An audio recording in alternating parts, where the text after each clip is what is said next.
రాష్ట్ర ఎన్నికలపై మెగాస్టార్ చిరంజీవి చేసిన వ్యాఖ్యలు ఏపీ రాజకీయాలను మరింత వేడెక్కించాయి.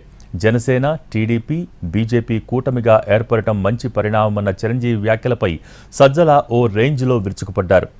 ఏపీ రాజకీయాల తెరపై సీఎం జగన్ ఓవైపు ఉంటే తోడేళ్లు, గుంటనక్కలు ఇంకోవైపునకు వచ్చాయని అన్నారు సజ్జల. దీనికి స్ట్రాంగ్ కౌంటర్ ఇచ్చారు పవన్ కళ్యాణ్. సజ్జలకు నా సంగతి తెలియదని, మీతో పోరాడేది ఒక సింహమేనన్న సంగతి గుర్తుపెట్టుకోవాలని అన్నారు పవన్ కళ్యాణ్. చిరకాల మిత్రుడు సీఎం రమేష్, అట్లాగే పంచగల్ రమేష్ రాజకీయంగా అరంగేట్రం చేసింది నా బ్లెస్సింగ్స్ తోటి. నాకు కావలసిన వాళ్ళు ఇద్దరు కూడాను అనకాపల్లి కాన్స్టిట్యున్సీలో ఎంపీ క్యాండిడేట్గా, అలాగే పెందుర్తి ఎమ్మెల్యే క్యాండిడేట్గా వీరు నిలబడటం అన్నది నాకు చాలా సంతోషంగా ఉంది. ఎందుకంటే ఇద్దరు చాలా మంచి వాళ్ళే కాకుండా సమర్థవంతులు. ఇలాంటి వాళ్ళు అలాంటి కాన్స్టిట్యున్సీకి, దాని అభివృద్ధికి ఎంతగానో దోహదపడతారు అనే నమ్మకం నాకు చాలా ప్రగాఢంగా ఉంది. ముఖ్యంగా సీఎం రమేష్ గారికి కేంద్రంతో ఉన్నటువంటి సంబంధాలు, అనుబంధం ఇది మరీ మరీ ప్రత్యేకం నాకు అది.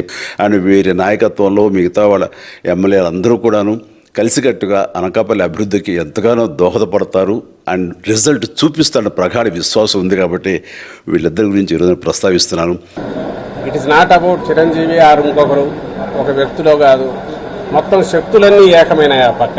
దానికి ఇంకొక ఇద్దరు వ్యక్తులు ఎక్కువ జోడైతే దానివల్ల ఒరిగేది ఏం లేదు. నిజంగా చెప్తున్నా కదా, ఈరోజు ఎంత హాయిగా ఉందంటే స్పష్టత ఉంది. ఆంధ్రప్రదేశ్ రాజకీయ స్క్రీన్ మీద, ఆ తెర మీద జగన్మోహన్ రెడ్డి గారు ఒక్కరు ఒకవైపు ఉన్నారు. మొత్తం తోడేళ్ళు, గుంట నక్కలు, నానా రకాల హైనాలు, ఇంకా ఏవో ఉన్న ముళ్ళ పందులు అన్నీ కలిసి ఇంకో పక్క వచ్చినాయి. ఈ పక్క జగన్మోహన్ రెడ్డి గారు ఒకరు ఉన్నారు. జనమంతా ఇటున్నారు. ఆ పక్క వాళ్ళందరూ అధికారం కోసం ఉన్నారు. ఈయన అధికారం అంటే ఒక బాధ్యతగా, ప్రజలకు మమేకమై ప్రజలకు సేవ చేయడమే ఒక లక్ష్యంగా, ఓ మంచి రాష్ట్రంగా, అభివృద్ధి చెందిన రాష్ట్రంగా సంక్షేమం ద్వారా దీన్ని తీర్చిదిద్దాలని లక్ష్యంతో ఈయన ఉన్నారు.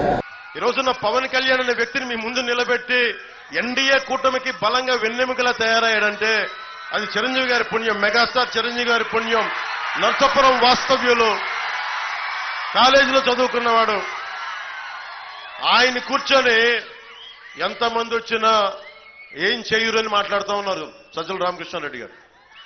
సజ్జల రామకృష్ణారెడ్డి గారు కూడా చెప్తున్నా, మీరందరికీ డబ్బులు ఎక్కువైపోయినాయి, మీ అందరికీ అధికారం ఎక్కువైపోయింది, నోటికి ఏదొస్తే అది మాట్లాడటం అలవాటైపోయింది మీకు.